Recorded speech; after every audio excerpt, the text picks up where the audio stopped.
శ్రావణ మాసంలో ఎడతెరిపి లేకుండా రోజుల తరబడి ముసురు పట్టే వాతావరణం కనుమరుగైంది. వేసవి మాదిరిగా ఎండ తీవ్రత భరించలేని ఉక్కపోతా ఉంది. కురిస్తే అతివృష్టి లేదంటే అనావృష్టి అన్నట్లుగా పరిస్థితులు మారిపోయాయి.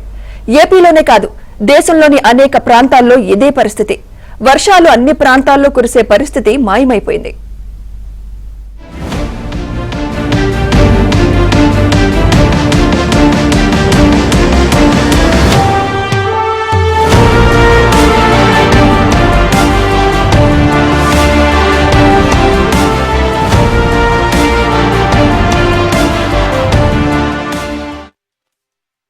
దేశవ్యాప్తంగా వర్షాభావ పరిస్థితులు ఏర్పడుతున్నాయి. కొన్ని చోట్ల హెవీ రెయిన్స్ పడుతున్నాయి. సాధారణంగా ఋతుపవనాలు ప్రవేశించినప్పుడు కంటిన్యూటీ ఆఫ్ రెయిన్ ఉండేది. అయితే రాను రాను ఆ పరిస్థితులు మారుతున్నాయి. ఈ నైరుతిలో కూడా ఆ ప్రభావం స్పష్టంగా కనిపించింది. అసలు దీనికి ప్రధాన కారణాలు ఏంటి? ఇలా మారుతున్న పరిస్థితుల వెనుక ఏముంది? అసలు క్లైమేట్ చేంజా లేకపోతే ఇతర కారణాల విషయాలు మనతో మాట్లాడేందుకు Andhra university retired professor Ramakrishna గారు ఉన్నారు. ఇప్పుడు ఎమినెంట్ ప్రొఫెసర్గా కూడా ఆయన ఉన్నారు. సార్ చెప్పండి, ఇప్పుడు ప్రెసెంట్ ఇది మారుతున్న పరిస్థితులు ఏంటి రీజన్? అంటే నైరుతి ఋతుపవనాలు సాధారణంగా జూన్ 1 నుంచి సెప్టెంబర్ 30 వరకు యాక్టివ్గా ఉండేవండి. ఇప్పుడు దీనికి ప్రధాన కారణం ఏంటంటే యాక్టివ్గా ఉండడానికి మనకి భూమి మీద సముద్రం మీద ఉన్న టెంపరేచర్స్ వ్యత్యాసం మూలానే ఈ మాన్సూన్స్ యాక్టివ్గా ఉంటాయి. అది కాకుండా హెడ్ బేలో మనకి బే ఆఫ్ బెంగాల్లో చాలా వరకు మాన్సూన్ డిప్రెషన్స్ వచ్చేవి. ఇప్పుడు ఆ మాన్సూన్ డిప్రెషన్స్ ఫామ్ అవడం అన్నది చాలా తగ్గిపోయింది.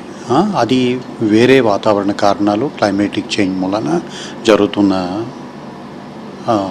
పరిణామాలు అవి. ఇప్పుడు ఏంటంటే ఎప్పుడైతే మనకి మాన్సూన్ ఒక డిప్రెషన్ ఫామ్ అయిందో దానికి అసోసియేటెడ్గా ఉన్న మాన్సూన్ ట్రఫ్ కొంచెం దక్షిణ లాటిట్యూడ్స్ వరకు కొంచెం ఎక్స్టెండ్ అయి ఉండడం, అందుకని ఓవరాల్ రీజియన్ అంతా రెయిన్స్ పడుతుండేవి మనకి. ఇప్పుడు ఏంటంటే మనం ఎలాంటి రెజ్యూమ్కి వెళ్తున్నాం అంటే నైరుతి ఋతుపవనాలు ఇక మీదట మాన్సూన్ డిప్రెషన్స్ మూలాన కానీ మాన్సూన్ ట్రఫ్ మీద కానీ ఆధారపడకుండా ఎక్కువగా లోకల్ మెసోస్కేల్ కన్వెక్టివ్ ఫీచర్స్ అంటాం, వాటి మూలాన మనం ఎక్కువ వర్షాలు పడుతున్నాయి. మీరు గమనించినట్టయితే గత 10-15 సంవత్సరాలు నుంచి కూడా ఈ చేంజ్ మనం గమనిస్తున్నాం. ఓకే, గ్రాడ్యువల్గా అది ఏంటంటే ఇప్పుడు పడిపోతే ఒకే దగ్గర వర్షం పడిపోవడం, లేకపోతే చాలా గ్యాప్ రావడం, ఆ తర్వాత ఒకే ఏరియాలో కాకుండా వేరే చోట ఇంకెక్కడన్నా పడడం, అంటే టెంపరల్ అంటాం విత్ టైం, స్పేషియల్ అంటే ఒక ఏరియా నుంచి ఇంకొక ఏరియాకి. ఈ చేంజెస్ బాగా కనిపిస్తున్నాయి మనకి గత 10-15 because of the climate change. దీనికి తోడు ఏంటంటే నేను ఇందాక చెప్పినట్టు సముద్రం మీద ఉన్న వాతావరణంలో టెంపరేచర్స్ పెరిగిపోవడం, దాని మూలాన భూమి మీద ఉన్న వాతావరణంలో టెంపరేచర్స్ తర్వాత సముద్రం మీద ఉన్న టెంపరేచర్స్ వ్యత్యాసం తగ్గిపోవడం మూలాన ఈ మాన్సూన్ సరిగ్గా బిల్డప్ అవ్వకపోవడం ఒకటి కారణం. స్పేషియల్ షిఫ్ట్ అయితే ఉంది, అలాగే టెంపరల్ షిఫ్ట్ విత్ టైం కూడా ఉంది.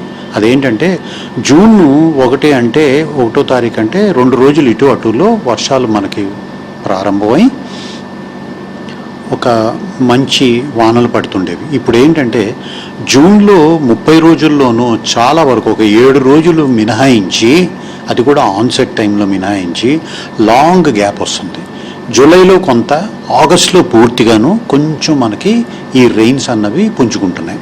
అందుకని ఏంటంటే వర్షం అంతా ఒక దగ్గరే కాన్సన్ట్రేట్ అయి పడిపోతుంది. ఇప్పుడు ఇక్కడ వాన పడుతుంది, ఒక 5-6 కిలోమీటర్లు ఇంకో మండలం కానీ, ఇంకో 10 కిలోమీటర్లు 15 కిలోమీటర్లు ఇంకో తాలూకాలోని కానీ ఏదన్నా అలా పడకపోవచ్చు మీకు వాన. అంటే ఒక దగ్గరే కాన్సన్ట్రేట్ అయి ఉండడం మూలన ఈ ప్రభావాలని మనం చూస్తున్నాం.